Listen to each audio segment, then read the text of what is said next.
Terus terang saja, saya agak kaget-kaget juga tuh. Pada saat dikatakan saya ikut berdosa juga. Aduh, kalau ini dosa, waduh subhanallah dosa apa gitu ya.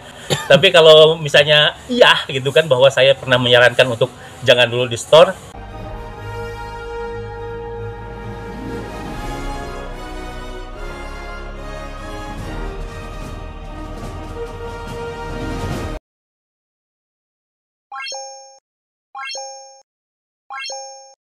Kan itu uang bantuan keuangan.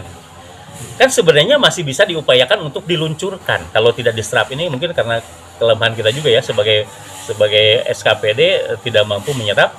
Saya juga lupa waktu itu apa mungkin cairnya di ujung-ujung sehingga tidak ada waktu untuk melaksanakan kegiatan atau seperti apa gitu kan. Tapi bahwa uang itu sudah masuk ke kas daerah kemudian belum diserap, belum digunakan, maka itu menjadi silpanya provinsi tapi masih tersimpan di kas daerah. Artinya itu tidak ada yang salah. Bahwa itu menjadi hutang pasti karena harus dikembalikan gitu kan. Tapi uang itu kan nggak kemana-mana, tidak dikorupsi, apalagi maaf sampai digunakan oleh saya lah, jauh lah gitu kan. Itu mah pemahaman yang keliru lah, salah gitu kan. Nah jadi kalau menurut saya silahkan saja ini kondisi ini dicermati lagi. Jadi akumulasi hutang yang signifikan itu mulai dari 2019. Itu penambahan hutang terus menerus. Saya mencoba menyampaikan biasanya APBD itu defisit itu ya biasa saja defisit. Karena defisit itu beda dengan hutang. Defisit itu adalah pendapatan dikurangi belanja maka akan timbul defisit. Kalau pendapatan lebih kecil daripada belanja gitu kan. Tapi biasanya semua daerah itu ada punya silpa, dia sudah punya gambaran nanti silpa kita berapa. Akan ditutup oleh silpa gitu kan.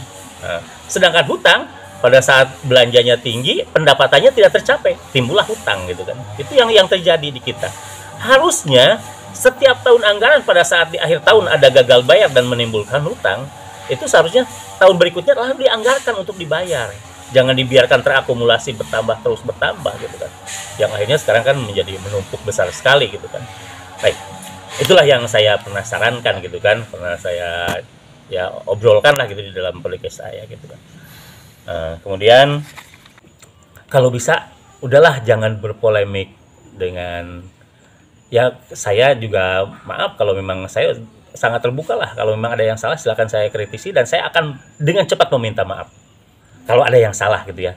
Tapi kalau misalnya dari hal yang saya sampaikan ada yang benar, tolong juga berjiwa besar, mending keneh dilaksanakan atau bisa diupayakan, didata dengan baik, hutangnya mana saja. Kalau hutang-hutang belanja misalnya nanti ada verifikasi dari instansi terkait, apa itu BPK atau BPKP, atau joint audit antara inspektorat dengan BPKP untuk memverifikasi hutang-hutang yang memang seharusnya dibayar.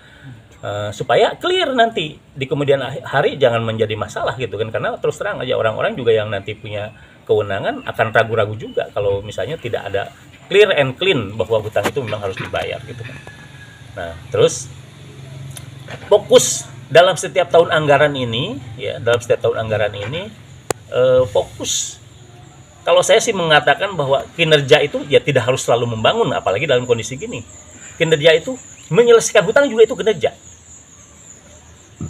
Saya pernah nyarankan kumpulkan semua pihak ketiga, beri pemahaman, kemudian negosiasi untuk dilakukan penyicilan.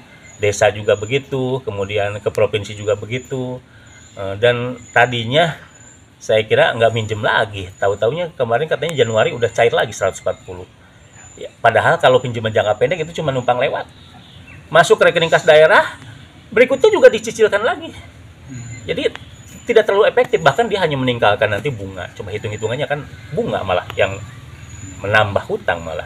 Nah jadi